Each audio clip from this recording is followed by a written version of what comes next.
आज खूप लोक फक्त स्वामींना मानतात, पण आपले कुलदेव कुलदेवी विसरतात। पण स्वामी समर्थ स्वतः काय सांगतात माहितीये का? कुलदेव कुलदेवी हे सर्वात प्रथम। कुलदेव म्हणजे तुमच्या वंशाची, रक्तरेषेची आणि पूर्वजांच्या कर्मांची रक्षण करता शक्ती, जन्मापासून तुमच्या सोबत असलेली देवता। स्वामी, गुरु, इष्टदेव हे मार्ग दाखवतात, पण घराचं रक्षण कुलदेव करतो।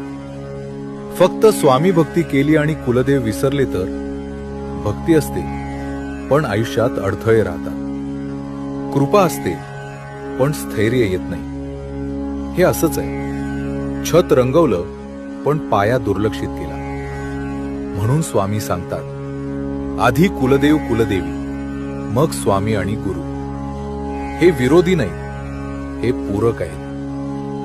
आजच मनात एवढंच म्हणा, माझ्या कुलदेव कुलदेवींना वंदन स्वामी, तुमची कृपा कायम ठेवा।